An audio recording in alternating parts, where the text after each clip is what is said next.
and I'm live. I'm live. I am live. Testing out a new podcast series. Let's see. Missing a destination, which is Twitch. So let's get Twitch on a live stream. Here we go.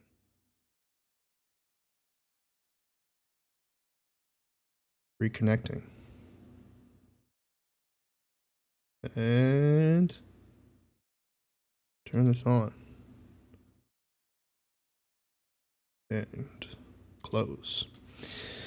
Okay. This is the Monday's Best Podcast.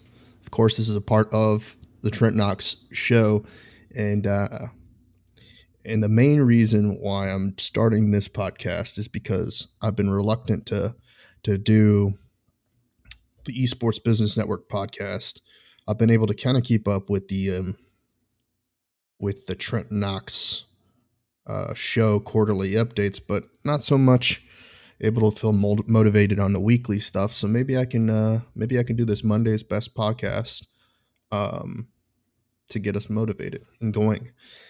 Some of this is probably going to be current events. Some of it's going to be discussing my motivations, because I've been unmotivated to do things, and I need to sort of have this thing that's motivating me to do.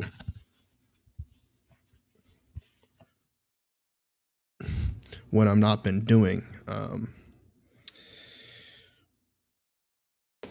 I got back, so I went to Vegas for my brother's 21st birthday, and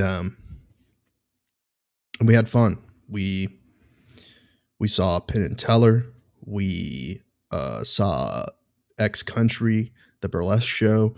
We did some gambling, played some craps, did some slot machines, had a couple of drinks, not too many drinks, kind of, took it low key. I know my brother's very conservative in that way. So, him being his 21st birthday, he didn't go all hog wild or crazy or anything like that. But, it was really, it was a really safe, conservative trip. Could have went crazier, but it didn't. Still thinking about going back. I know I had an idea of going back to Vegas for the end of this month for National Association of Broadcasters, but I don't think it's going to be this year. It's not, it's at the end of this week that it begins, and I'm instead going to be going to Houston for the League of Legends LCS North American Finals, and it's going to be at the Houston Texans Stadium, NRG Stadium, and I hope to get a lot of good coverage of the event, get photos, get videos, get some interviews in, kind of get a better idea of the actual practical side behind League of Legends and the professional scene. What's interesting about, I guess, the professional scene is that you don't get to hear too much, in the esports social coverage of League of Legends, too much about like what their personalities are like, or what do they like to do in their off time. I think a lot of them just grind and are kind of introverted and stick into their are sort of homebodies, in the sense that they stay inside and hang out. I mean, that's sort of been the case for Overwatch, Call of Duty, a lot of the different scenes that are Call of Duty, not so much. Some folks are more grinders. They just stay inside the house and grind on the game. This is sort of the esports scene, and I've had a number of conversations recently that kind of challenge this idea of like how the growth of esports is happening. I think that traditional sports still, they hold the larger share of people's attention, and sports books cover more, If we get to the betting side of sportsmanship and games, definitely sports, traditional sports hold more attention than esports, and because of that, it's challenging to build celebrity around esports players, because how are you supposed to bet on these individuals based on their personality?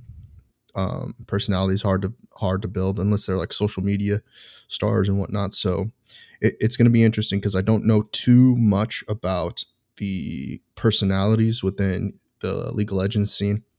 Every once in a while you hear about an individual or something like that, but usually it's in the sort of on the negative side. So they're really heavily scrutinized, I think, and um, you don't get to hear that you don't hear much about their uh, their outside activities. You get a few, but not a lot. And um, I'd say with the fact that events are coming back, I hope that TwitchCon kind of highlights streamers personalities more, so those esports players that also stream, um, and maintain a sizable viewership will get some more attention at those Twitch cons. The one that's going to be in Amsterdam, coming, I think, a couple months from now, or maybe a month from now, and then in the wintertime for TwitchCon San Diego. And I hope to be attending TwitchCon San Diego. Uh, for all intents and purposes, it's on the calendar right now, and should be attending the event. Don't know what capacity, whether we'll be having a booth at the event or it'll just be me covering the event or not attending at all. So it's sort of a three different options. I don't really foresee myself attending as on a personal trip.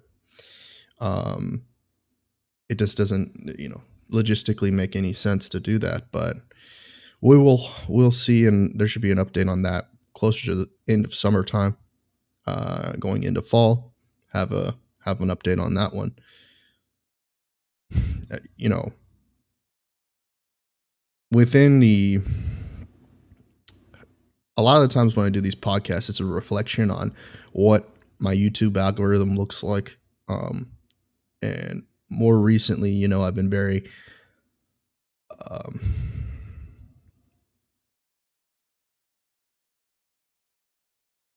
my attention has not been that much in seeing like what's the trends and the content. Especially when I went to Vegas, it turned out to be a lot more uh, you know gambling videos based on craps or blackjack or whatnot, or what's Vegas like, live streams in Vegas. And so that was sort of what my algorithm was filled with, given that like I had already kind of been searching for information for our trip to Vegas, and looking for the places to go and the things to see. And uh, I don't know if people I don't know if that's a good thing or a bad thing, I should say. Uh, I don't know if that kind of if it influenced the trip negatively or positively. I do know that we were able to go and check out the Pinball Hall of Fame when we were out there, based on YouTube's suggestions, and watching other people who who've traveled in Vegas. I saw that it came across the stream as a place to go check out, and we did. And we also checked out the HyperX Arena, which was actually really interesting from the outside. As you walk up to the Luxor, you can see there's a sponsorship, of course, with their brand across the side of the building. But once you go in, it's actually not there's not like signs that are pointing to the direction or where in the building that the HyperX Arena is located.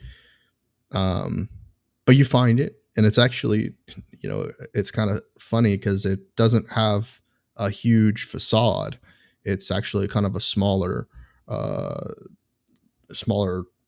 piece in the main floor of the casino, and you look at it and you might even walk by it, or you might even go the wrong direction. But once you do find it, you go inside and you're like, oh, this is interesting. Computers in the front, some branding, some things, some store stuff, and it isn't until you walk to the back and through the like the cave area that you realize uh how big it actually is. It's got two layers, two levels inside of the venue, and then you got a huge, professional stage where they play competitively. Pros play competitively, amateurs play competitively for prize pools pretty much every weekend, and if not just the weekend only, also during the week. And it was pretty impressive to see. They've got a few different bars in the back area where the main stage is, and and two levels of seating, and it was quite it was yeah quite impressive. Like I said, something that I suggest that any gamer, if they're in Vegas, go check out. Uh, so I really enjoyed that. Now coming back from that, I definitely felt that you know there was more to see, and that's why I'm still considering going back for an event. I definitely want to go to a National Association of Broadcasters eventually. This isn't the particular year for it. Um, I if I the motivation to go and do it um, immediately, and have and that the LCS wasn't going on, the NALCS finals, I probably would have been more motivated to go.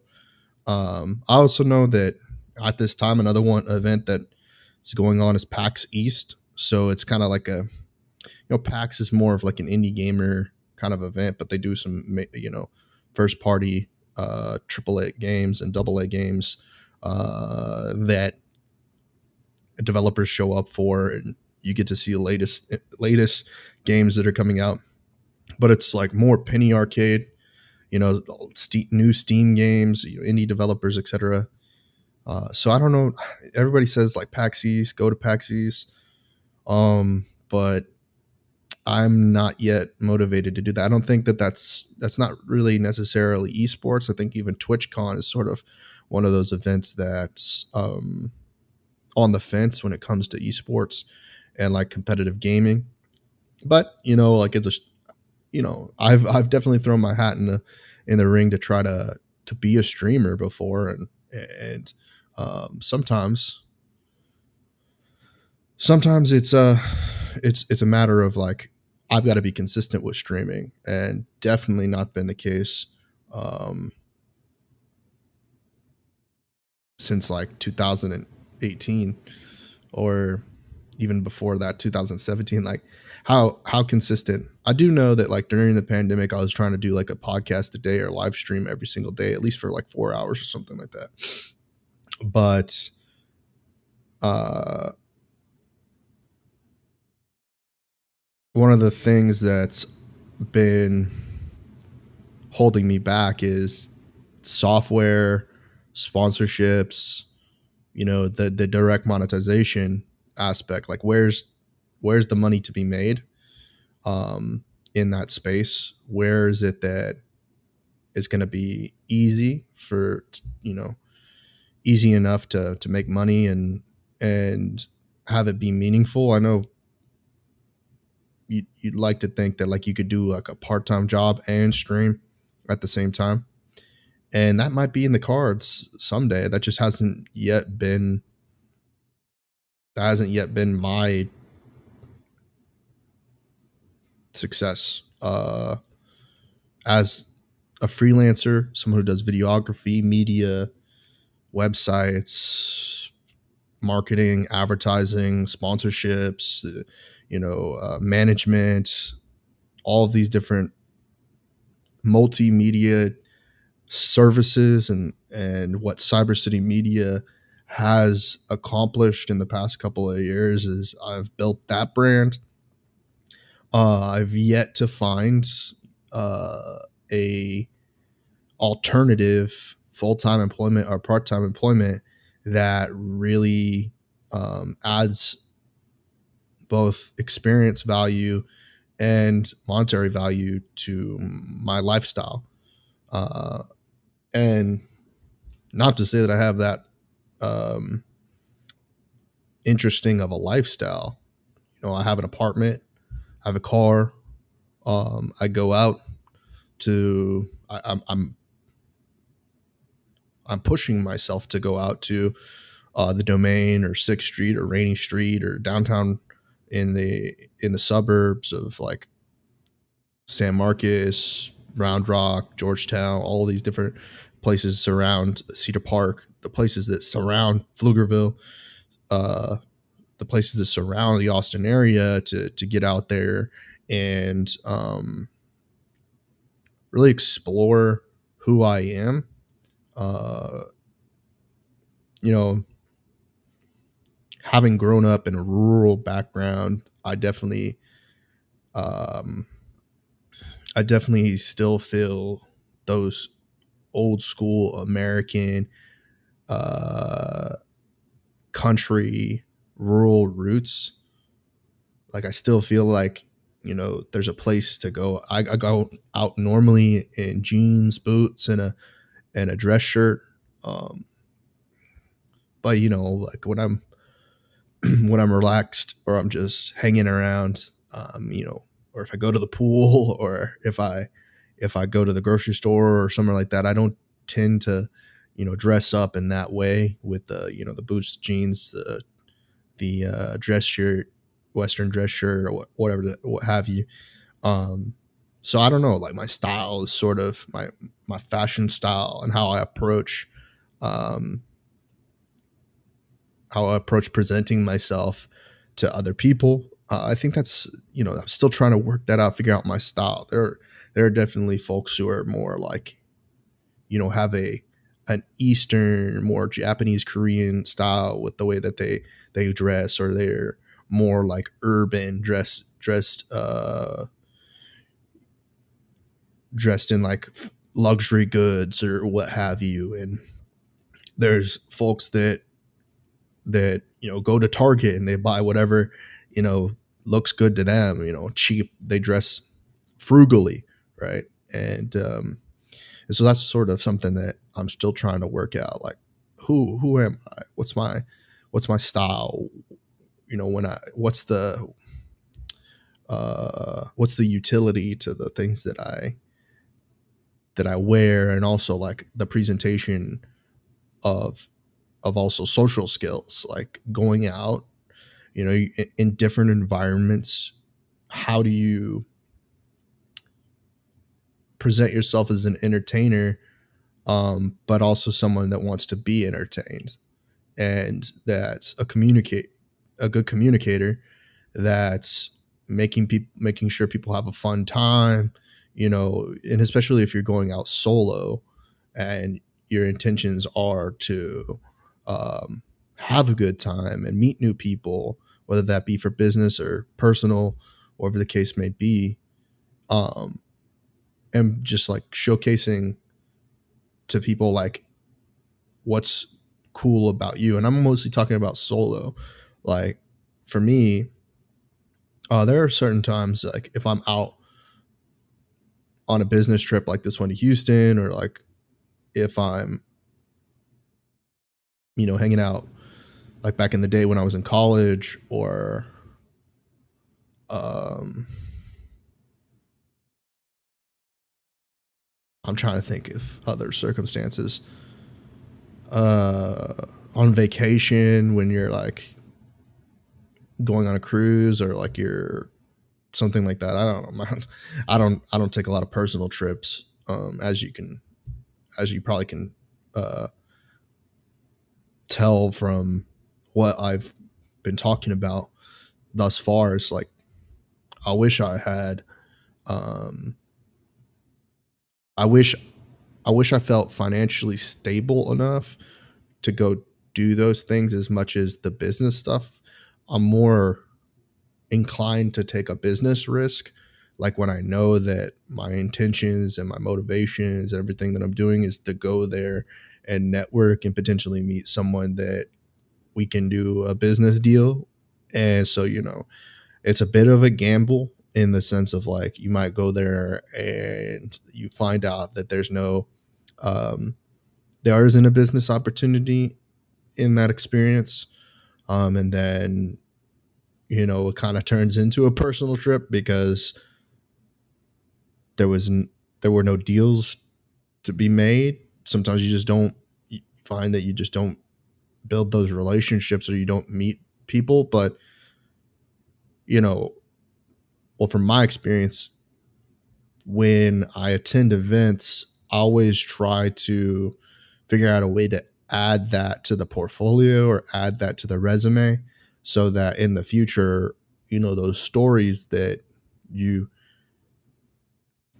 the story of attending the event or expanding your understanding of a specific service skill or industry um, adds to what you offer people in that business capacity in the future. So when you are searching for opportunities and you're going to these events, let's say you don't find anybody to network with and you don't establish any new relationships, at least you have that experience to fall back on, that you went to the event and you captured content or you know you made a memorable experience for yourself by learning more about the location that you're going to for the business experience. So it could be like, it is a little bit more motivating when you go outside of your regional area. Like for instance, when I went to Anaheim for DreamHack back in uh, 2020, at the beginning of 2020, before the pandemic, I can kind of suggest like if you're in Anaheim and you're attending an event, this is something that you might want to go do. This is something else that you might want to do. If you're there, this is what you should avoid. This is what you should consider doing, adding to your itinerary or whatever the case may be for you on a business trip. But then those business experiences also can add value to people in a conversation. Um, Even if they are attending or going to Anaheim, for like if they're taking their kids to Disney World or going to attend the theme parks and amusement parks and whatnot, and they can kind of get an idea of like, well, what's traffic like? What are the people like there? What's the food like there? Are there cool places to go and check out music? Is there a scene to like? What's the bar scene like? Is there a good restaurant to go and have a drink, but also have dinner? Um, and like, what's the appropriate attire like in a particular season, based on like, is it going to be hot or cold weather? Should I bring a jacket for if it's raining? Like, you kind of learn these things. You become sort of like a travel advisor in some ways. And it, it's interesting because from my experience, I enjoy and I appreciate that personal touch a little bit more than going onto the internet and searching it out. But like I said, I'm like, I'm kind of a person that enjoys both of those things. I definitely got a lot of feedback before I went to Vegas because this trip that I went to Vegas was my first time going to Vegas. Talking to my friends and clients and family about like what are the cool places to go to, what are some things to keep in mind. But then I also went on to social media and did research and went on Google and everything. So it's good to have both those. And I know a lot of people are going to feedback and say like, that you can learn everything you want to know about a place by just going online, checking out TripAdvisor and going on uh, the websites that are like blogs and YouTube videos and watching live streams of people that are from the area, locals, and then buying the guidebooks and all those things. But also it's nice to get like an opinion or suggestions for people that you trust in your social circle. Um, and that's sort of challenging a lot for people like myself that are more introverted and not super social butterflies or whatnot, that don't have like a huge personal network. Um, because you don't get that feedback, and also because a lot of the trips that you go on are solo adventures, uh, and that you don't really have your boys or your girls or your boys and girls trips that I guess they would kind of those trips. Then you have a lot of opinions, and a lot of times you have to kind of sacrifice. I don't even want to use the word sacrifice really, but like adapt to the group desire, or if there's like a super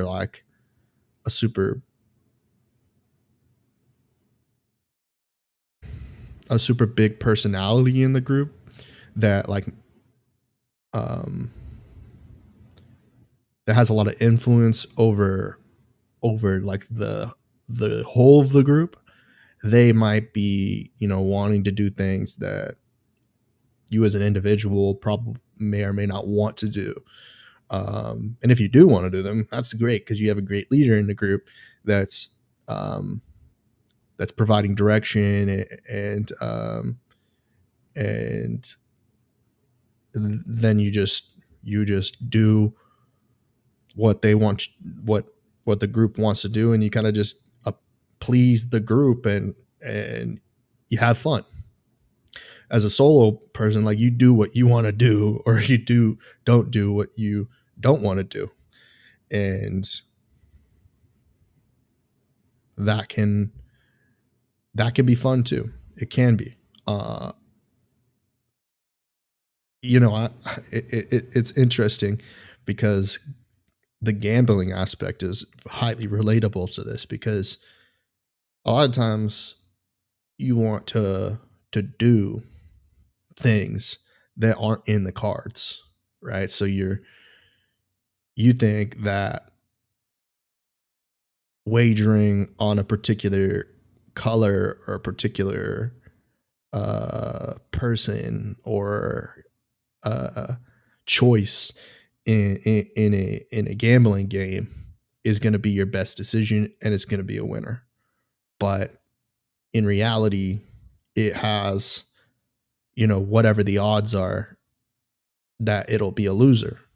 And in life, that's the case as well. And you can be super conservative, and you can be hesitant, and you can be a person that's more of a chill individual, that's like not super active or inactive in a way, or you can be a super hyperactive person, and you can be going and having negative experiences, like betting. The choices that you bet on are losers, and that because of that, you your your money, the money that you're betting, or the time that you're betting in these experiences, are negative. um and so, like, you could go to the bar as a individual, not meet anyone, um not not initiate or be a pro. You can initiate conversations, and you end up choosing not to because of not wanting to look silly, crazy, have have be concerned that there might be an altercation by accidentally talking to someone's significant other, or whatever the case, whatever the situation might lead to. And so, like, these sort of things run through your brain, or you can be kind of like ambivalent toward it and just uh initiate conversations, and then like lead to negative circumstances, like a fight or an argument, or these sort of things that you want. If you're a if you're at all a stable, balanced person, you don't want to have these circumstances happen where you're arguing with strangers and getting in fights with strangers and whatnot, because you see that every single night on YouTube live streams, or every single weekend on YouTube VODs, or something, that you see video footage of people fighting in the streets, getting world starred and whatnot. And that happens. Well, what's interesting is that happens fairly often with groups. When groups challenge each other, and things happen that are negative, and if you're solo, you can kind of potentially avoid any negative repercussions that come from people that are a part of your group, right? That are part of your group or aren't part of your group, because somebody instigates some sort of fight, or whatnot. But and the whole reason why I'm talking about these risks and rewards that come from being extroverted, and and expanding, the human experience that we get to have by participating in this life that we are given, um, is because ultimately people are social creatures, and I make a exerted effort to um, look for opportunities to have fun, enjoy my life, and enjoy that with others. Some people just kind of, some situations are that you you fall into a relationship, you just like stumble upon a situation where you're engaged with other people, um, and from those relationships, individuals live their lives um, in partnership with other people.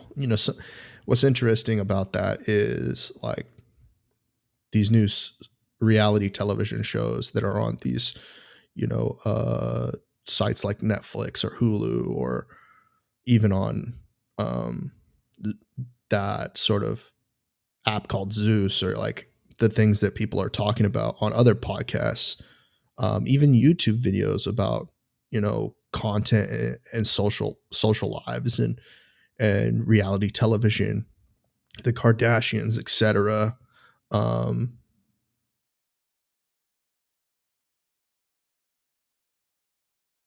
where was I going with this? That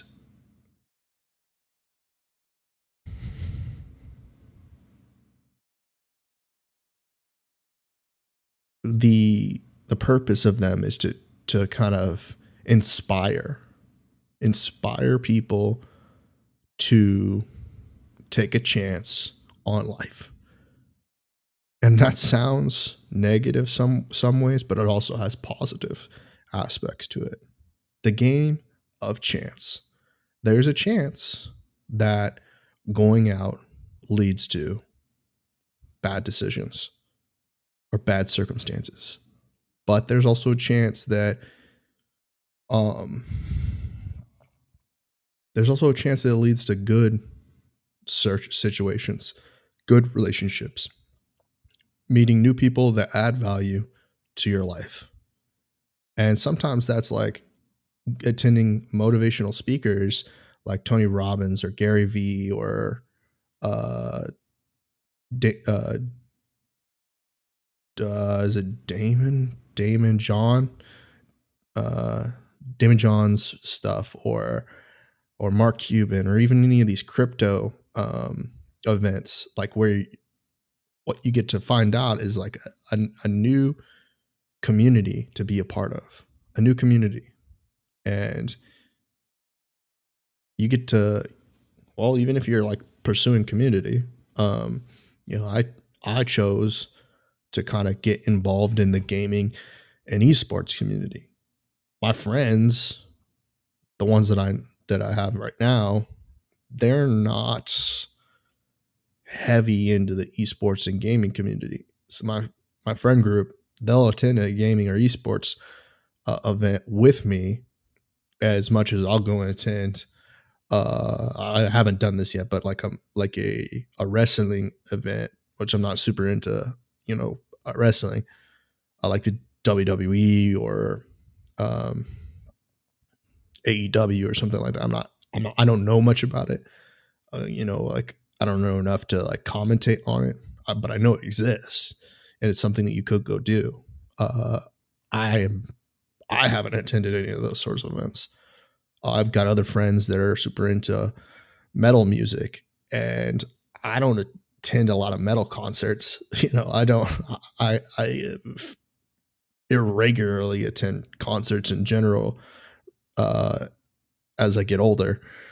Earlier in my 20s, I like attended concerts more because like when I was 22, 23, 24, I was pursuing a career in the music industry, which then the music industry led me to the esports and gaming industry, which, well, I was kind of juggling between the two because I was really interested in Twitch in my early 20s, you know, late teens, early 20s. I was really interested in Twitch and really interested in gaming. I never really I never really made the motivation or the jump to actually stream in like my early teen or late teens, early 20s. So then I got into the music industry and I put some shows on. I did some more on the media side of like doing videography, photography, and whatnot in the music industry, which led to sort of me being a bartender and led to me to get more involved in the entertainment media industry and network in that space a little bit, not too crazy, not national or international, not at that level, and maybe if I don't know where I would be, but with that aspect of the entertainment industry, which is interesting because I went to school to be in the movie industry and actually haven't really done anything in the movie industry. I've not done any narrative work other than student films, right, and whatnot.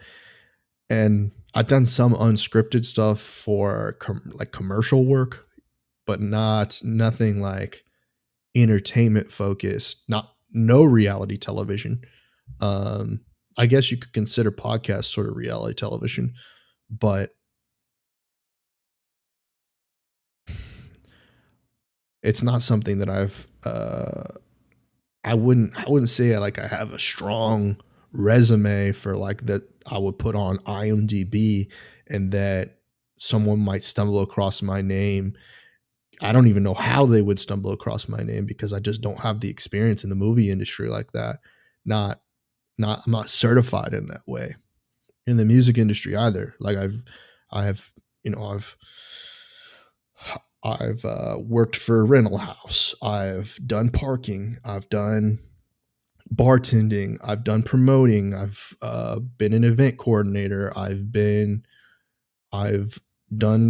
media, sound. I've done these different things in the music industry, I've done journalism in the music industry a little bit, blog writing a little bit. Um, but I wouldn't say that I have a ton of I wouldn't say that I'm like I would say I'm very like that would be like I'm a hobbyist when it comes to music. I'm not like an amateur or pro by any means. And I guess I could kind of do some freelance work in the music industry, but I wouldn't say I'm like that I wouldn't say I'm that crazy guy that knows everything about it, that could tell you who's with who, who's not with who, what labels people are with, or like I'm just I don't know anything like that. Uh, And to be honest, like that is also sort of problematic for me in the esports and gaming industry because I know a little bit more about it from the streamer side. Like I know who's signed to Twitch, who's signed to YouTube, who's signed to Facebook. Like I know that aspect, and I kind of know the agencies a little bit. I know who's with what agency, who's manager. I do know that a little bit more in the streamer and professional esports side. But when it comes to like wrestling, music, uh, movies, fashion, what's another entertainment aspect? Sports. That's another big one. Sports. Uh, of those other industries, I don't know much, and a lot of that I feel has to do with a lack of conversations with people in those industries, um, because they're entertainment focused. They're not necessarily service based. I think I know a little bit more about the service industries working, trying to build the brand of Cyber City Media. So like I get to know a little bit more about the professional services side of like what are the motivations of people who are lawyers, dentists, uh, hospital owners, small business owners, real estate agents, people in technology, people in these different industry segments of like that aren't related to like huge, heavy marketing strategies or advertising strategies. Um, so I'd say like as a as an individual, as someone who's working toward a passion, I would say that my biggest motivation has been gaming and esports, and that I've pursued it more than any other industry. Um, and it has a lot to do with the technical side, I would say, because of streaming. Like I became infatuated with technology as it pertains to streaming. So like microphone technology, internet technology, computer technology, um, just this infatuation with computations as it pertains to live streaming. I've just, I've worked on partnership deals, sponsorship deals, and different aspects as it relates to the innovation around streaming, whether that would be with like an OBS or an OTT provider or a monetization tool for streaming or new platforms or what have you.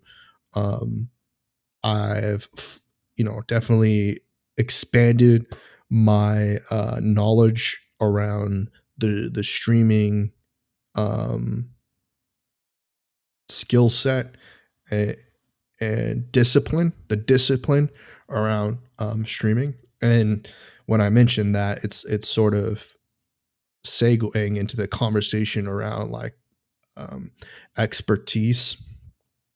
And what's interesting about expertise is I don't necessarily think that I gained expertise from my 4 years in college. I remember the thing that resonates with me the most from my 4 years in college, uh, call it 5 years in college because I kind of graduated out of season. Uh, was that um, uh, the dean of my what's you call it department, the department that I was in at the University of Hawaii. Um, he told me that like maybe film wouldn't work out for me basically, and that if I wanted to succeed, I needed to be like a inventor or someone that builds something that's utilized by other people, because I just really um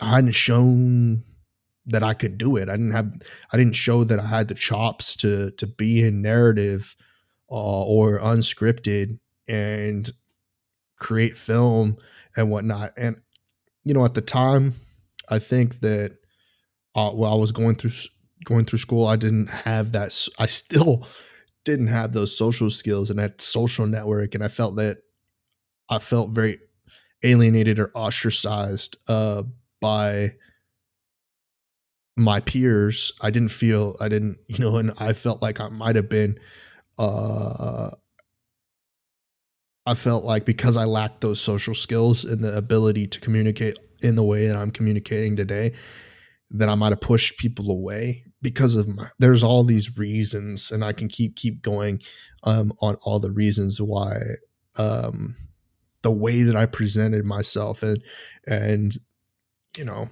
and what's interesting about that is you think in the back of your head, or at least I'm thinking right now, is like um, people will have they will how do I say this?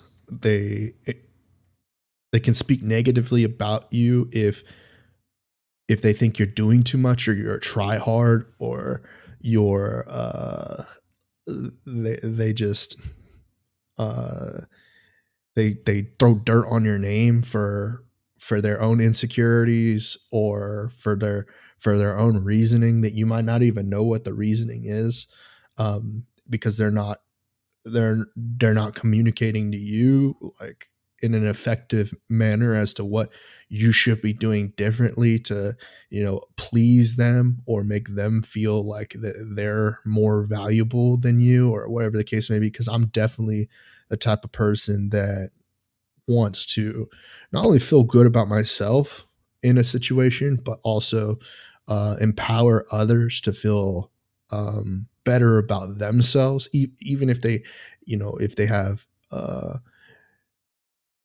negative thoughts about me, eh, based on the things that I do. Like, what can I do to improve their lives, even if it has no positive impact on mine, but improve their lives so that they're less, they're contributing less hate to society.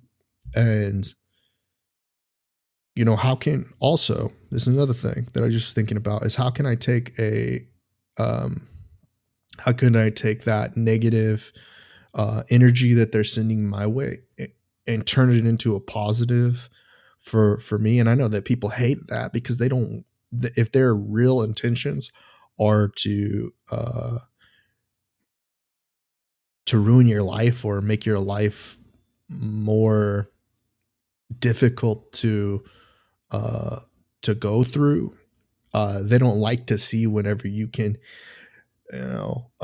reverse reverse the energy to make it positive, because then they're like, oh well, my strategy or my what I was doing was isn't going to work out to harm that other person. But anyway, so long story short is like, I don't take what I don't I do I'm what I'm trying to do is flip that what I was told, that my dreams couldn't couldn't be possible because I wasn't this person that showed um what's the word I'm looking for, that showed promise, or showed that looked like they were going to be successful to the dean at the time, because number one, the dean was also my production uh professor, like, and there's all this other stuff that was going on in my life that at the time that as a young individual, 19 years old, 20 years old, was just not cognitively prepared for. You know, my family is very young. Um, uh, my family is very young. I'm very young. I'm always been the youngest person in my class.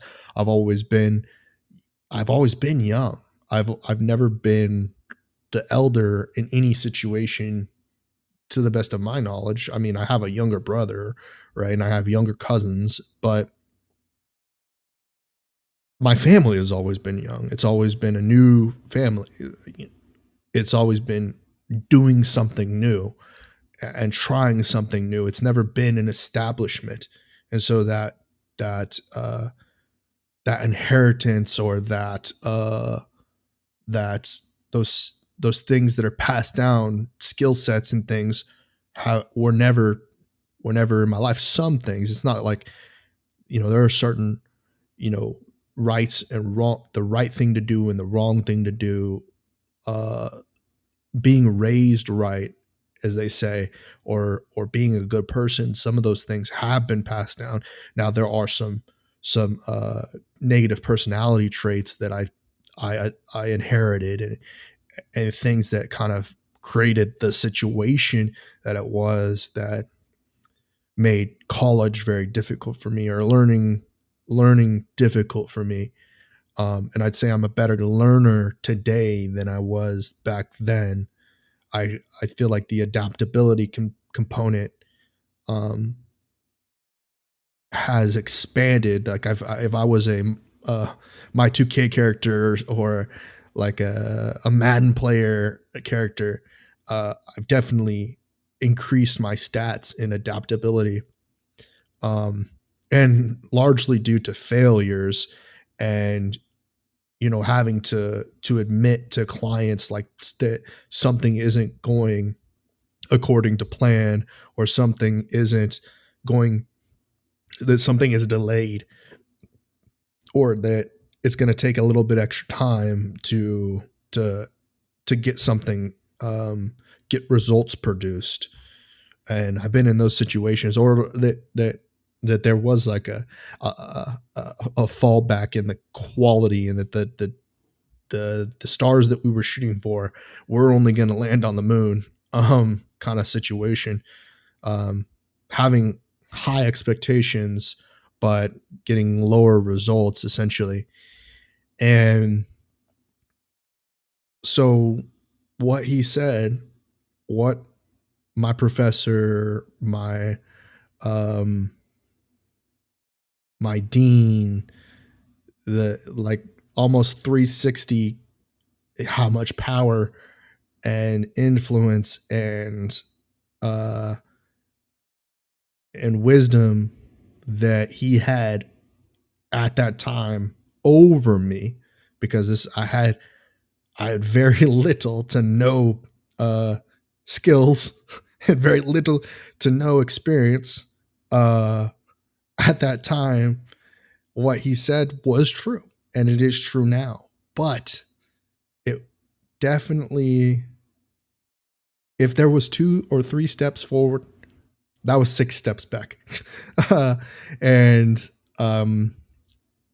that was in a very, it was not, it took the wind way out of my sails at the time. And I don't know necessarily what it's going to take to, because he didn't know me, truly know me, or the people, my classmates, my peers, they don't know me. I mean, I'm trying to express myself and tell people who I am on these podcasts now, and I'm even challenged to do that. Like, I don't know myself well enough to really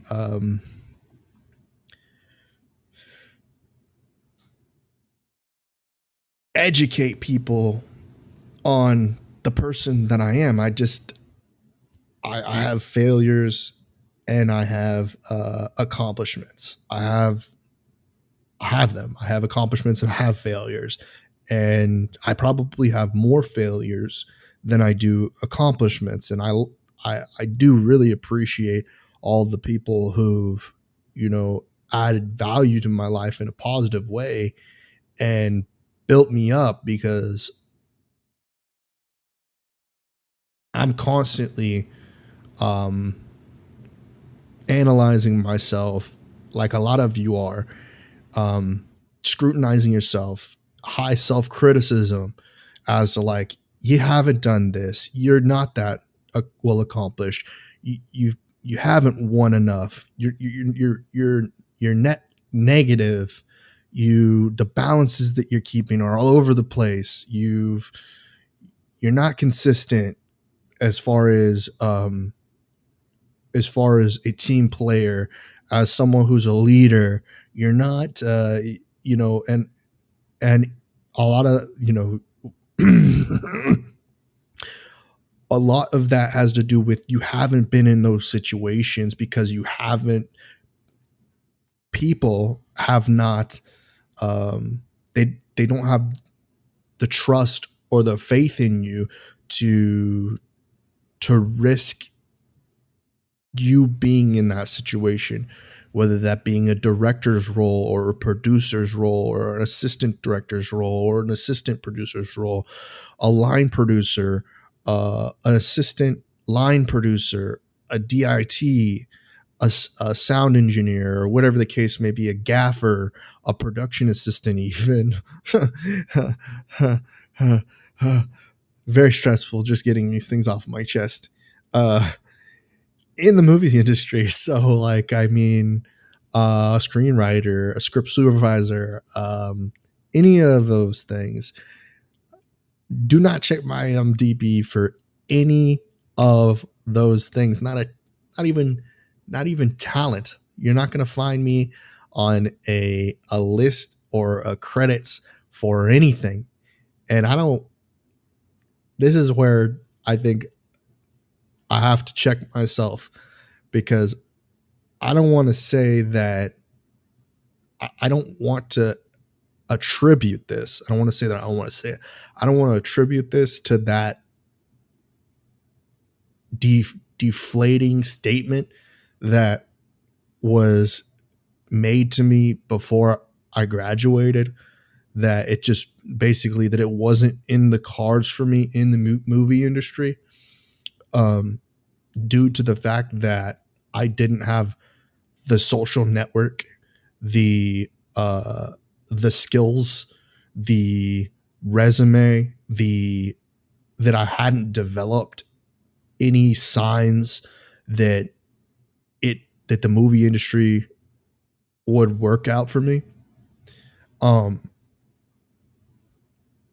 and that even the things that I wrote, screenplays, and the potential content that could exist wasn't good enough for a investor and or an executive producer to green light, just to give me the chance um to have an at bat in the professional world, or even in the pseudo amateur like B movie scene.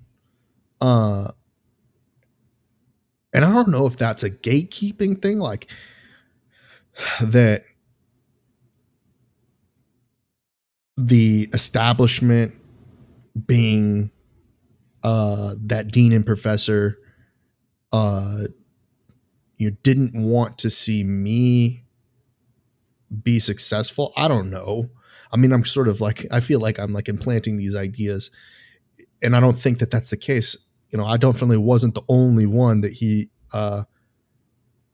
both of them, I should say, both deans, aside from one dean that was sort of temporary dean, actually two temporary deans, um, they took the wind out of my sail. So one dean and one temporary dean, and the other temporary dean that was actually very positive, and at least gave a stepping stone sort of in the direction. But ultimately, life doesn't always agree with life's challenges make it complicated or harder to take advantage of those stepping stones. Um, so like two of those deans that were not extraordinarily positive toward accomplishing professionalism within the movie industry. And I know I'm just trying to talk this out, and I've used a lot of words and said a lot of things as it pertains to the movie industry. Um, and I don't think I've really ever said this, but you know, as far as enjoyment and um, fun and a lot of the reasons why I chose to pursue a degree in the movie industry and why I went to this movie school was because I grew up going to movies, um, and that being the treat or um, entertainment that my family, my young family, was able to afford, um, and showcase to me the opportunity that was available by watching the credits and seeing the hard work that filmmakers put in to make those movies um, distributed at the movie theater. And at the time when I was making the decision um, of things that I could do, because when I was transferring from Texas State University, when I was thinking that financial success was correlated with becoming a lawyer, and why I was pursuing, you know, a degree in communications, specifically mass communications. Um, why, when I transferred to the University of Hawaii with those credits, I chose the Academy of Creative Media. Uh, Number one, because I was I was partying uh, at Texas State and having fun, and that my future at Texas State was not clear. It wasn't. Um, the maturity, the structure, the vision, the understanding of like how to get through the process of getting your undergraduate degree, and showing up to class with being all cognitively there. That just wasn't the case because I was more invested in the social aspects and growing that social network than I was in the professional sense. And I really couldn't find my people or my tribe 100%. I did. And I mean, I love those guys to this day. Like everyone that I met at Texas State, like I don't talk to them at all. But they're my friends. Still, I still, you know, think about them time to time if I'm able to even allot the amount of time to reflect on those days. um those days are definitely positive. Like even more recently, I've been feeling that energy, that I've felt that spirit in the air of the time that I spent at Texas State University. um and I always have a positive I reflect positively on that experience. It was such a short experience in life, not, you know, as I reflect on it, because it's like I only spent 6 months at Texas State. I've spent 5 years pursuing a career in multimedia. I know the people that I know the people that I've been working with and made friends with these days. way more than I know those folks.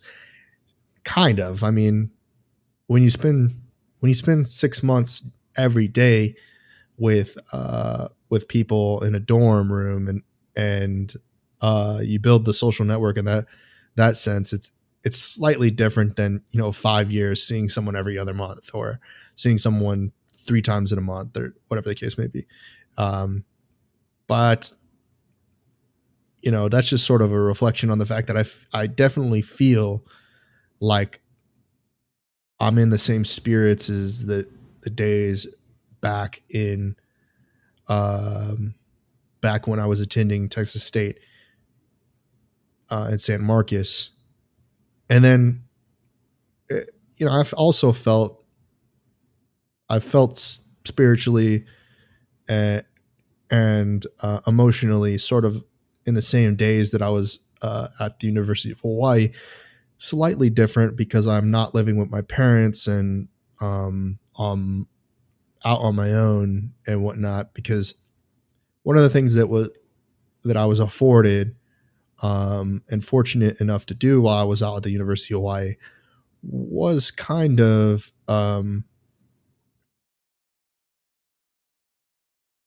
live my own social life in a way. My parents were very um, you know well, I would say I was still very reserved, and I still am to this day very reserved as it as it pertains to social lives and social network. They let me go to the beach whenever I wanted to go. They let me, have some friends over every once in a while. Um, they weren't extraordinarily strict. They definitely had a communication restriction, and they weren't afraid to say no as it pertained to like things. And also, I mean, really uh I wasn't really going to do anything out of the ordinary. Too out of the ordinary is like staying out all night and partying hard while I was in Hawaii. There's a I would say that was like a sense of there was I definitely had like a reservation in that sense. Is like I didn't want to get too crazy out there, that I was out of control, like of my own life, like that I lost control of my life, and uh that other people were like pulling me in negative directions. It was like anytime while I was out in Hawaii that anyone pulled me in a negative direction, uh that they didn't explain what the positive aspect would be, I would definitely um retract and become and turtle up in that regard. Turtle up, that's a funny um euphemism to use for Hawaii. um it's a funny euphemism to use in life. But yeah, I would definitely shell up, become kind of defensive in that way. I think I still do that. I think I do still do that, is become sort of introverted in that way. Because there's so many different times, there's so many different um, experiences that I can say that I let other people kind of take the lead with what in my life. And women, men, friends, like not women, men, boys and girls, I should say, people who aren't that, actually, I pull that back. I'm going to step back on that one. Men, women, boys, girls, whatever the case may be, that have led me in the wrong direction, said that, you know, it was going to benefit me, but it ended up being,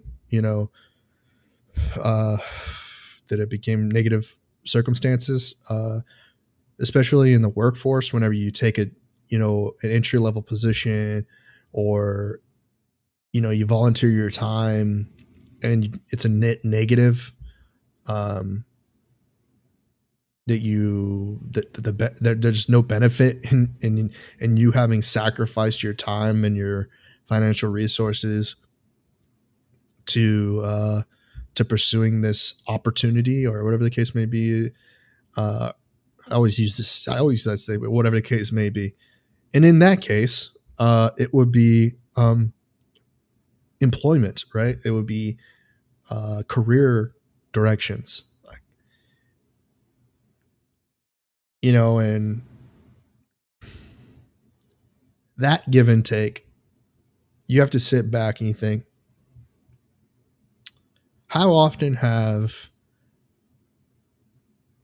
your choices as an individual led to negative outcomes? And what were the negative externalities that um, added to those things becoming what they were? And I can tell you, I've led myself to make poor decisions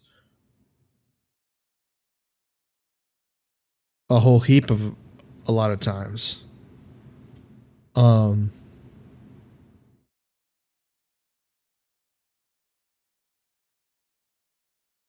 a whole heap of a lot of times. I've bet on myself in times where it would have been better off if I had uh, bet against me, if that was even possible.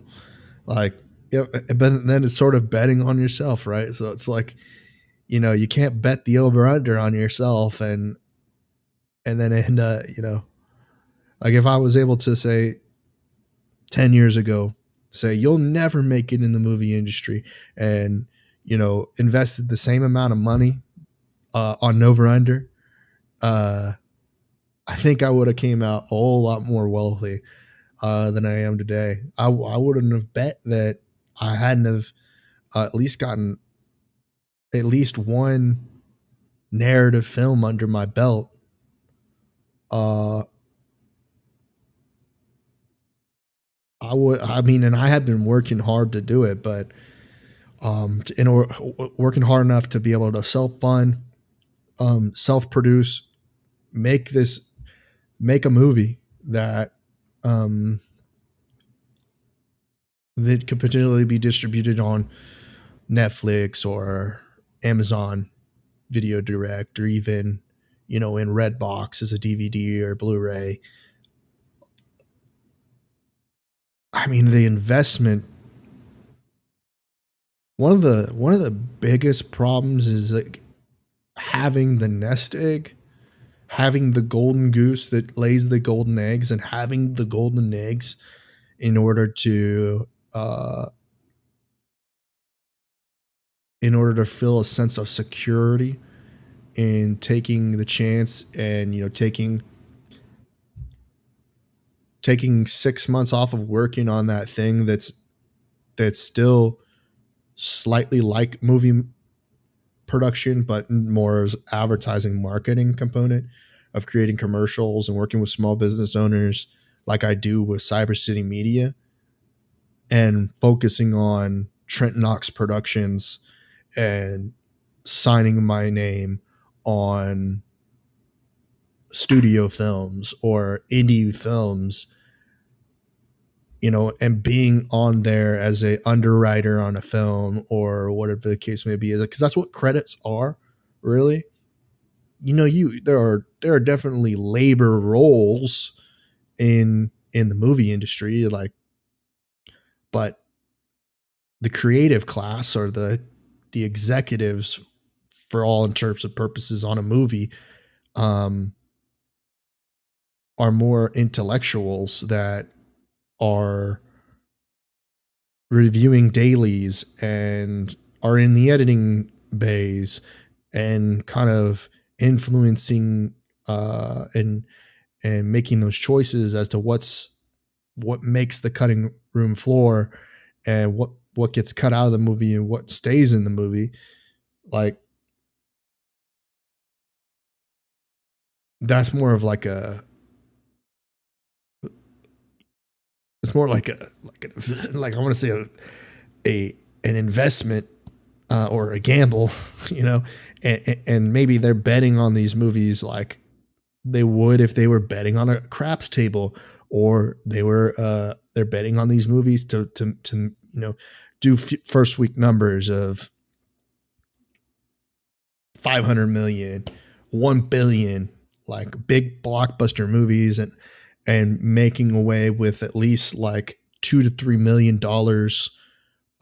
profit for themselves, and then take 2 to 3 years off because they've got that nest egg. And if they can, well, if they're fortunate enough, they bet on 2 to 3 movies, and they net like 8 million, 12 million, and these are sort of lowball numbers when it comes to you know big box office movies, because you got to recoup your investment into the movie, and then you're going to get residuals and royalties and whatnot off of merchandising, and you're going to get residuals and whatnot off of the DVD sales and the Blu-ray sales and the streaming, et cetera, as it's getting repackaged and resold um, in the future. Uh, and if you have some sort of ownership or equity in the studio, you're getting stock options, et cetera, that you can then go sell in the public market, or if it's private, you can sell to a private, like a third party investor. Um, and if you really do good enough, then you're getting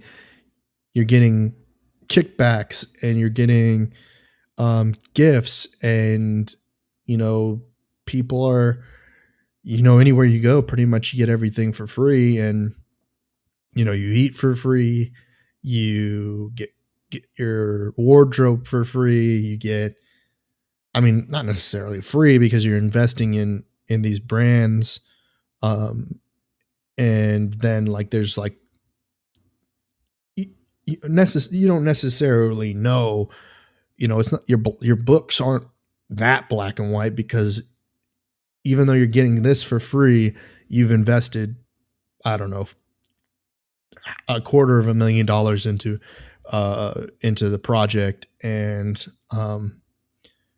so you got to recoup your 250,000, but that's essentially like paying for the wardrobe, paying for the makeup department, paying for the equipment that goes into the movies, that are the movie that is being made, the dispensables, that are office goods, and uh, basically perishables, that food and all the things that go into the budget of making a blockbuster film that's going to pay out a a return on investment of a few million to multi millions, in the case if there was $1 billion film, like in the $1 billion films that we know about, which are like the James Cameron films, um, of the world, and Martin Scorsese's and whatnot.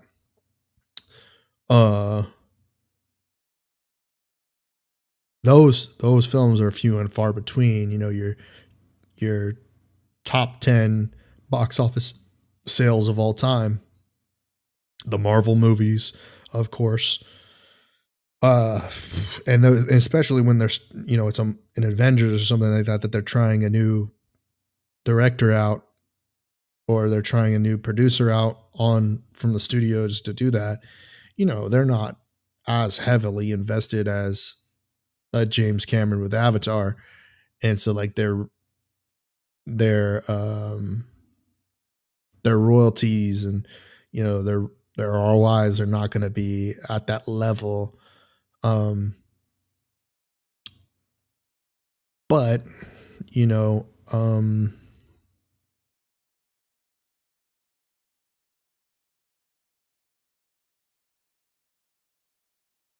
the movie industry is something that there are there are people there are independent filmmakers, there are amateur filmmakers, film students, um, that accomplish uh, making big budget, successful films um, at a young age before they turn their 30s. Uh, you know, the story, that story, I don't know. I can't think of the analytics or the statistics right now or the odds that that's the case, but you hear that people don't find success in the industry that they're pursuing until they're in their 30s, late 30s, 40s. Um, but man, has it been uh, a journey of trials and tribulations to get to the point at which I feel that I'm in the position that I could do it. I'm going to do it, right? I know people who've made independent productions that have done it without having that sense of security that I'm talking about. That they didn't, the things that I'm thinking about didn't hold them back from accomplishing their dreams or their aspirations. Um, but for me, I've always fell short of accomplishing my dreams and accomplishing my aspirations. Now I feel that I've been able to kind of keep um, a balance. Maybe that's in the faith that I have, um, being Christian, or um, being someone that believes in this higher power, and that that if I continue to try, and that if I ask for forgiveness for my failures, that eventually those failures, they can't constantly are catching up on me. So I don't know how much the prayers, what the status of the prayers are, or what have you, as it pertains to those failures, but that the success, it's coming, and that these prayers um for accomplishments will pay dividends in the future. That my faith in the higher power, and uh, the forgiveness for failures that Jesus Christ gave me and bestowed upon us in His sacrifice to the world. Um,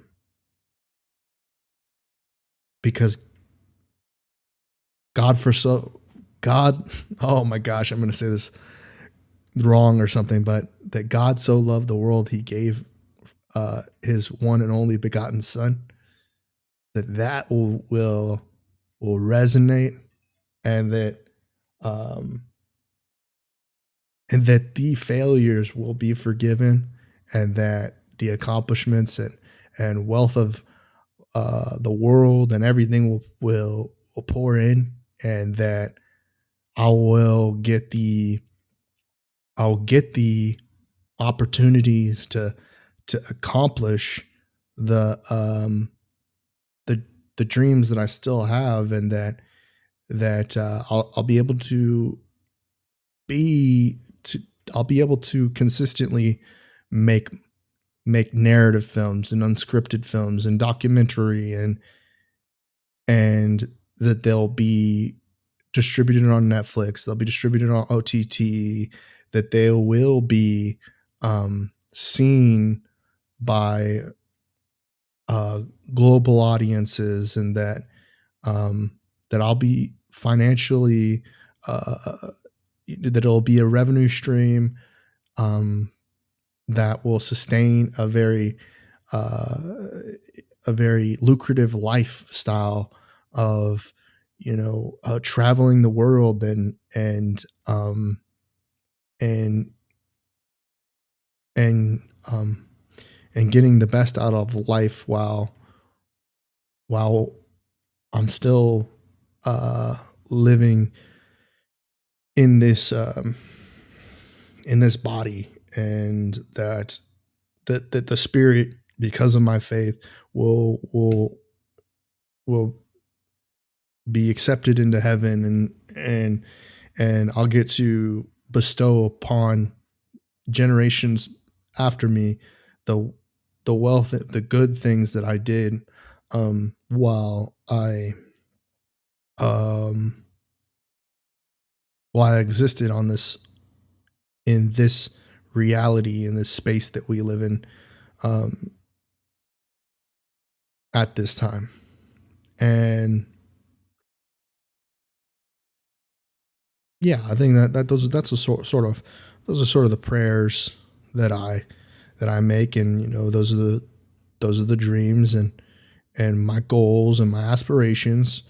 Um, these aren't wishes, not like the blowing out candles on a birthday cake. Those are more like, I wish for $100 million this year, and blowing out the candles. Um, I wish that uh my my grandmother and my mother are in good health, and that I wish that my dog is in good health, and that my brother gets to accomplish all the things that he wants in his life. And I wish, these other things like wishes, and there's some per crossover there, wishing that people are in good spirits and good health and whatnot. And I speak to this a little bit because of the fact that I'm creating this podcast a day after um, Easter, and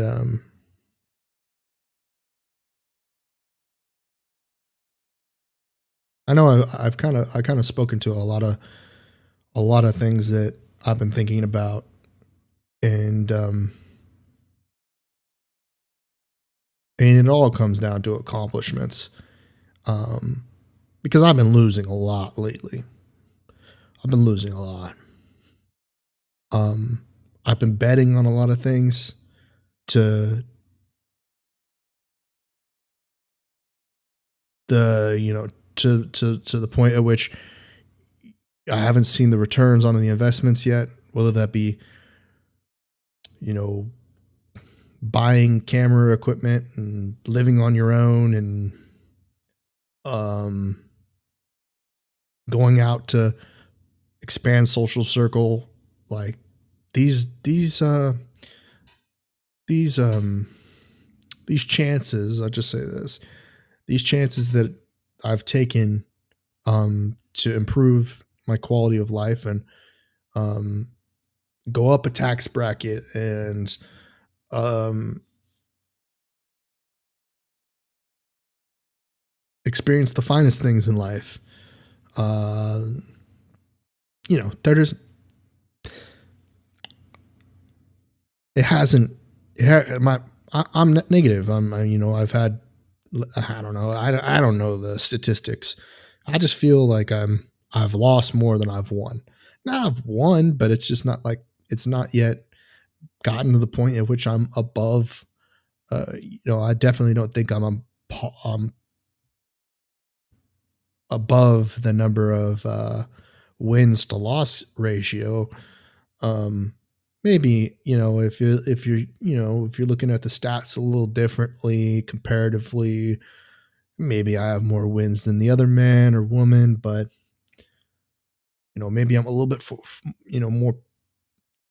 I've had a little bit more progress than others have in their dreams, and going towards that direction, and those who've lost everything, and then haven't gotten it back, or those that lost everything and made it back in 30 fold or 100 fold of the circumstances that they had previously, or those who've never lost it, they've always had it and are always consistently winning, driving helicopters, riding in luxury vehicles, um balling out, always consistently winning, winning, winning.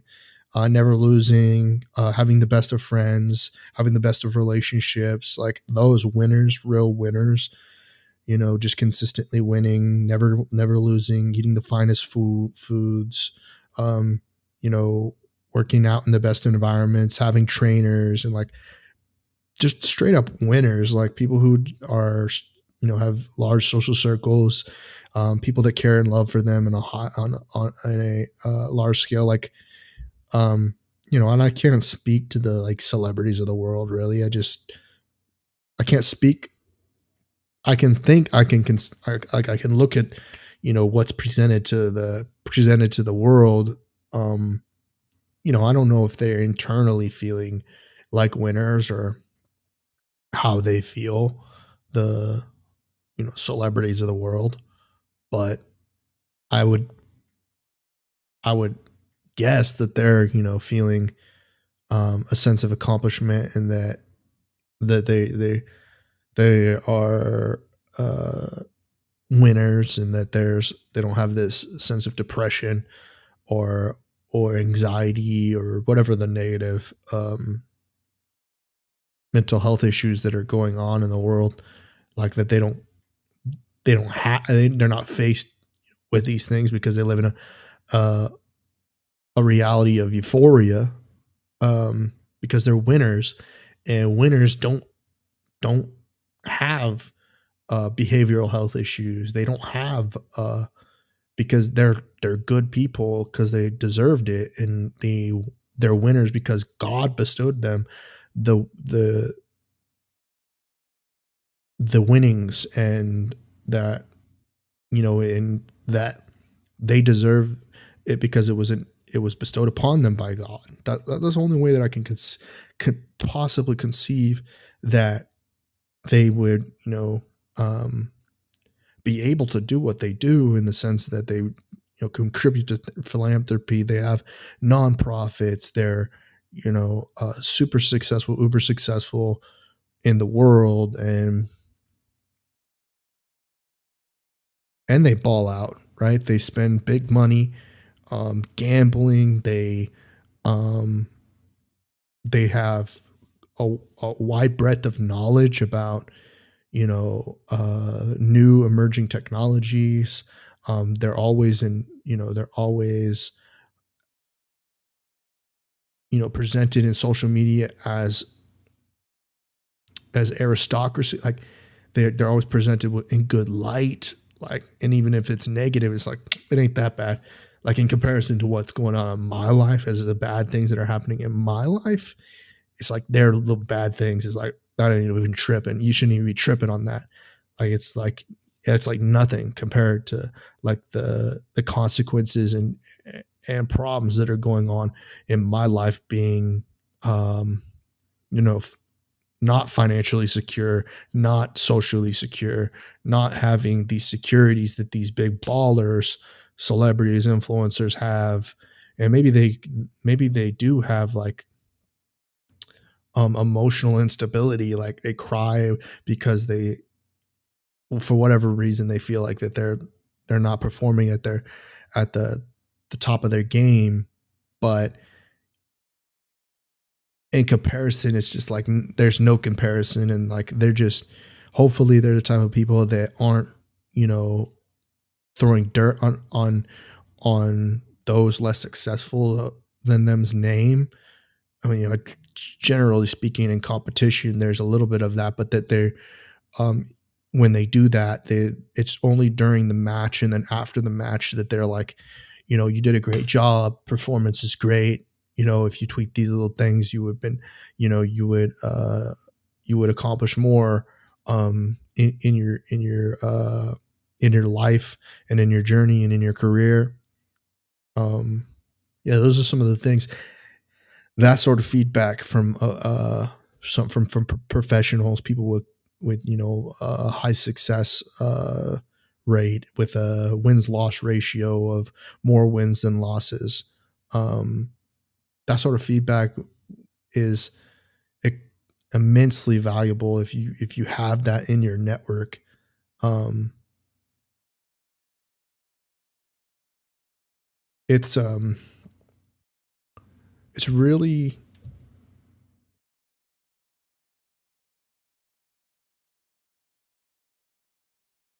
it's really well, anyway, I have nothing else to say really about that. Um, I'll just say that it's Monday, and Mondays are tough. They always say that. I'd like to think that Mondays are the opportunity, the chance to be successful in the week. It's the first day of the week, and you could go all the way to Sunday, but you have at least 5 business days to accomplish your goals and set new goals for yourself. Um, and you know, uh, it's an opportunity to reflect. Well, Sunday is an opportunity to reflect and then execute on Monday, but it's also another opportunity, just being the first day, to reflect on the things that you're working on, um, and set a list of actionables for the week to try to make progress on. Uh, and for me, I have my personal, I have my business, and I've got my hobby. Those three things to work on, um, and try to accomplish as many actionable items as possible on all three of those things. Um, and I don't know how much I don't know how much that you can accomplish or you can't accomplish, but at least an effort to get some of those things checked off that list will will make you happier as a person and feel more accomplished, than you did in your past, because you've just accomplished more. And I'm just trying to speak very simplistically about these things, because this is how I've been able to accomplish, the little things that I have been able to accomplish. And I mean, I'm definitely, I got my head in the right direction as it relates to, you know getting getting a chance to make uh make the things that I want to happen in my life happen. Sometimes I make bad decisions, or not necessarily bad decisions, but the wrong decisions the wrong decisions as considering them stepping stones for, um accomplishing my goals and aspirations. Sometimes, I choose to go to the wrong, I've chosen the wrong venues, or the wrong choices to add value. But um, I always try to flip the. I always try to figure out some way to make a negative into a positive. I don't, sometimes it's a waste of time, but it's not necessarily a waste of the experience. It's a waste of time, but the story, it could be valuable. The story. Um, some things I don't want to share because I don't find them to be adding value, and maybe not doing them is something, but then having done them is something as well. And there's value to be had without sharing, a personal value. Um, some things you just don't need to share.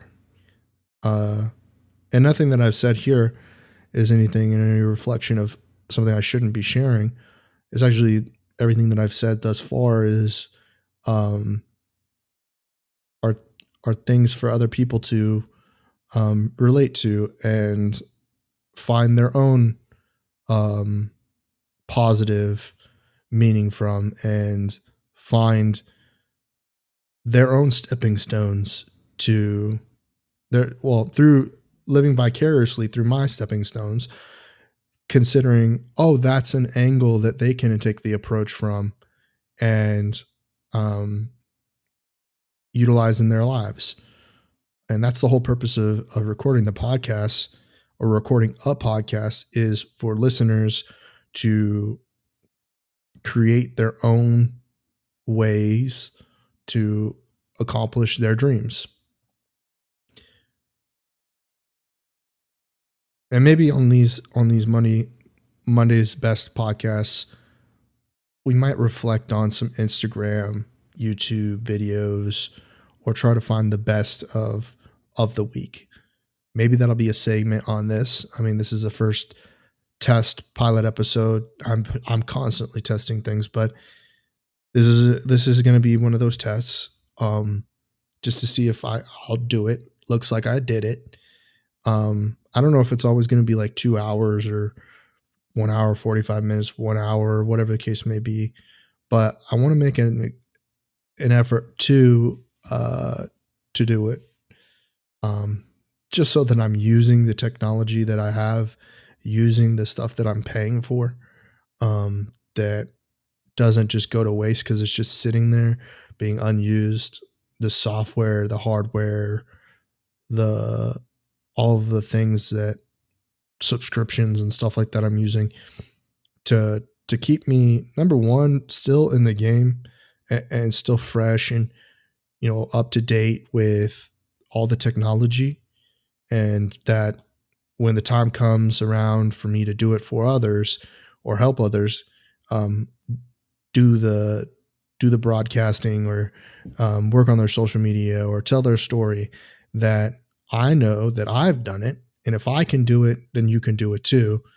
And that it doesn't take a rocket scientist to come up with ideas and things to talk about, and just getting your voice and your vocal cords moving is one of those things that you got to do, and that the freestyling that I do, it is possible for others to do, and that you don't come here with a script, but you just talk about the real things that are going on in your life. Sometimes that's going to be like a reflection on music, um, or whatever you're entertained by, reading a book, audiobooks, podcasts, your friends,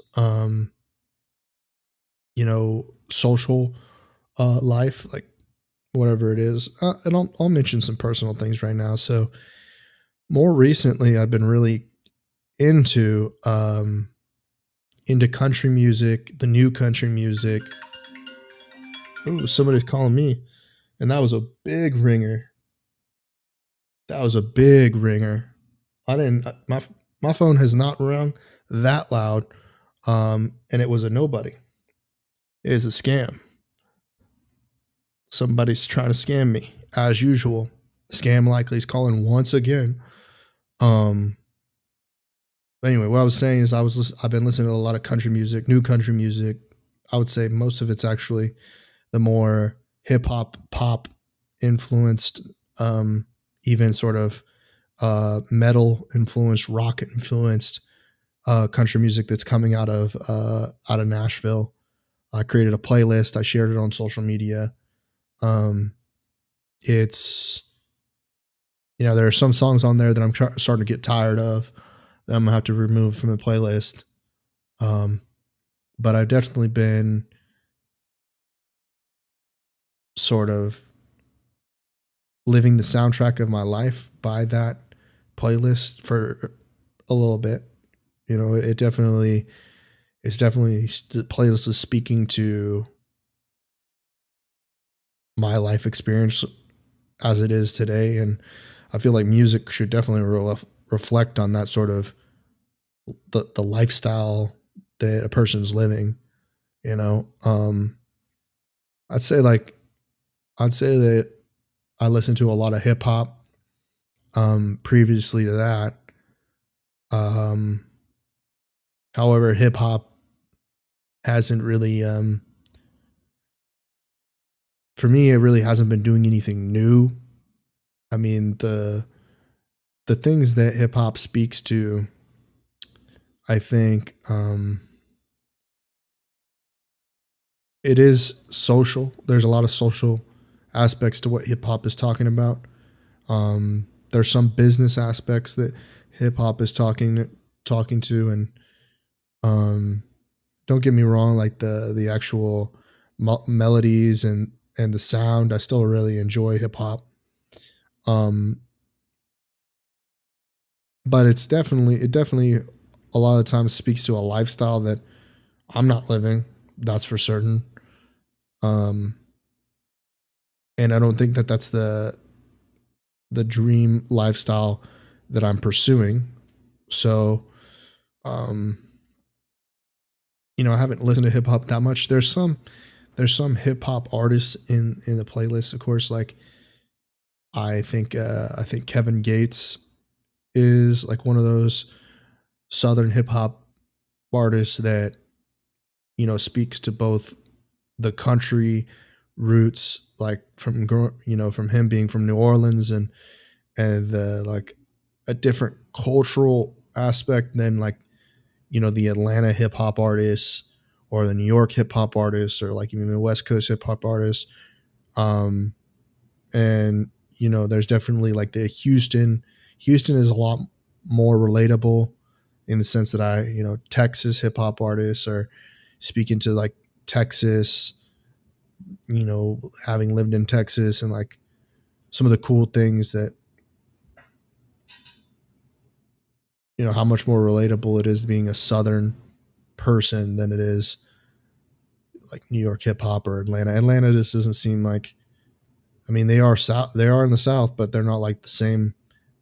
It's not one and the same um as New Orleans or Texas, Louisiana and Texas. So yeah, I mean, those things are things that I'm definitely entertained by the music of, and the new I guess era of country music, um speaking to more like the cross between like how the urban, like the city has kind of like now kind of emerged so much into the rural, because with technology and cellular and all these things that people aren't, country music artists, there's not a lot of them are growing up off the grid so far, so much that their reality is kind of so different or alien to like the rest of society. Like back in the day, you had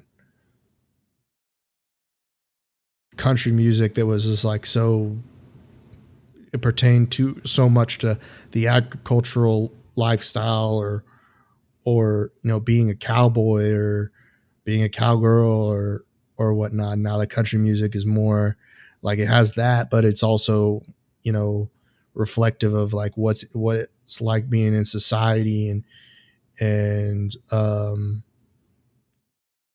a reflection on what people see online, and a reflection on like the crossovers between musical genres, because now you can't, I mean, it's not just the radio but online that you're getting influenced by other genres of music or other cultures within society. So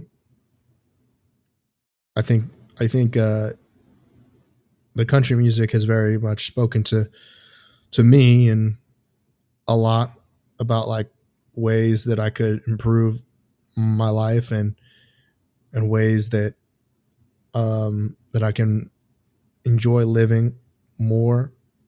Um, and when it comes to video gaming, like gaming, nothing really has spoken to me yet, and I want that to come back. I'm looking for it. And maybe that's why I'm so um, infatuated and compelled to like be in the gaming and esports industry, is because like there hasn't been gaming hasn't been in my life as a participant as much as I would like for it to be. It's just I've been more of like a an observer as it relates to that. Um, I had a little bit of time playing StarCraft, and while I was in Las Vegas at the HyperX Arena, and that kind of gave me a little bit of a little taste of what it's like to play video games and get that enjoyment out of it. Um, but I wouldn't say yet that I found a new title or a new game that captivates my attention at that level. Um,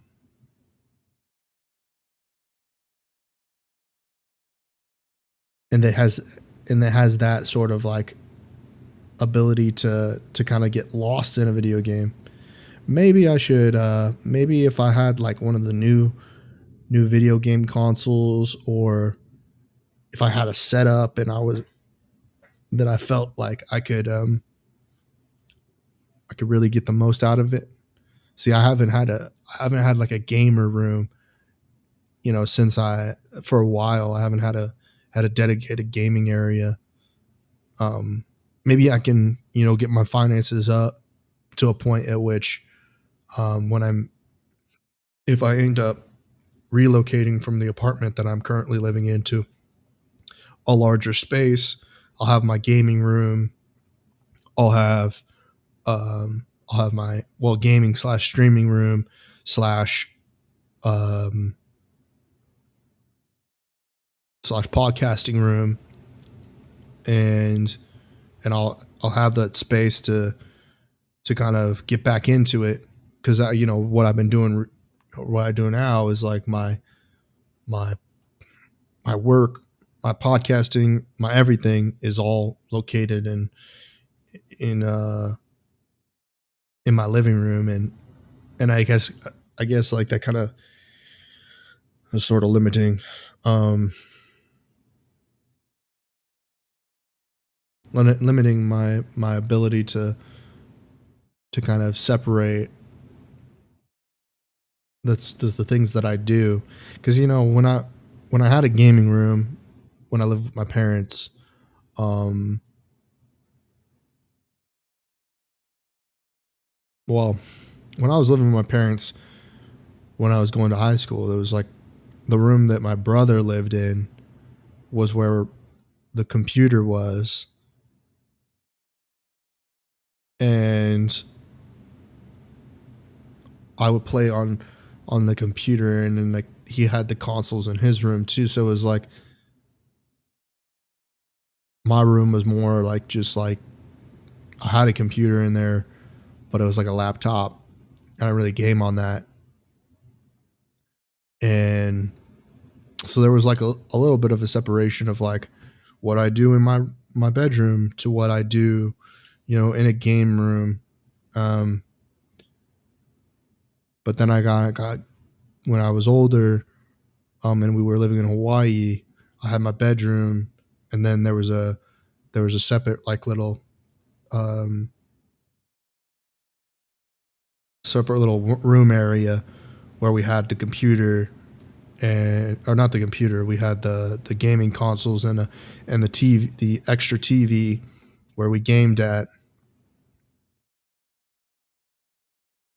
Man, some of these things that I look back on, it's like these luxuries. Oh, and then whenever my parents and I moved from Hawaii to Colorado, there was still a game room, a separate like area for gaming, and I haven't had that in a long time. It's like 6 years since I had that set up before.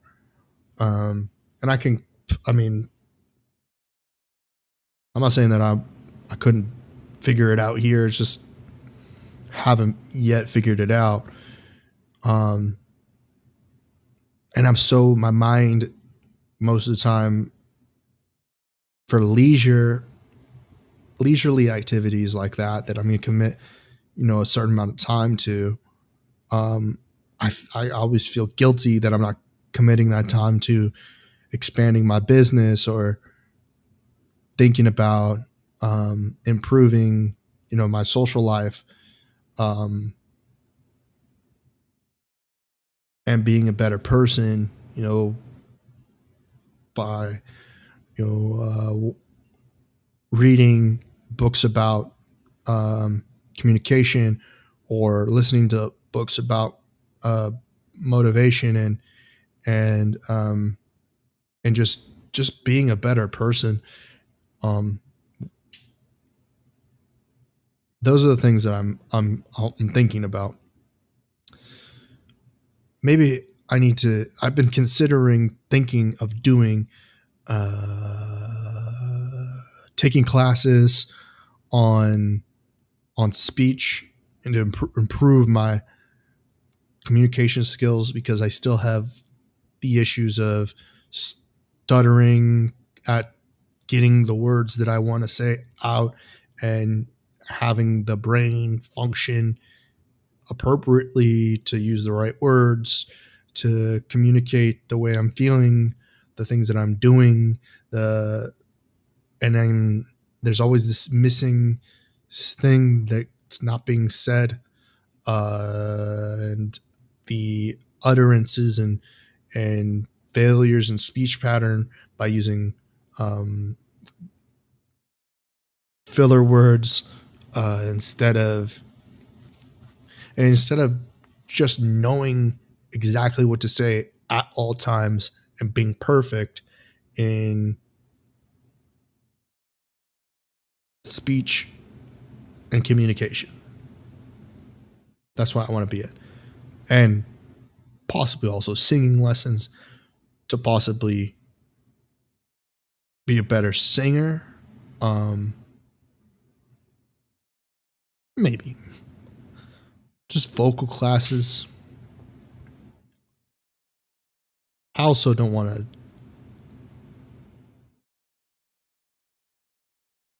I don't want to embarrass myself in that way. I just actually. I mean, the embarrassing thing is like doing something that I know I'm not too good at, and incorporating some other person into the equation that's responsible for improving the things that I'm not good at.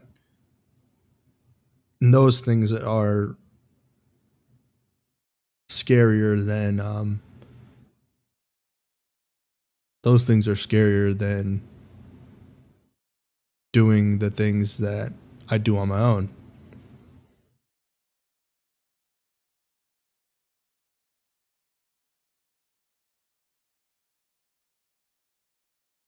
I hope that this is recording, and that I'll be able to hear what I'm saying, because I can see the levels are going, and that this is not a practice or uh, example of mute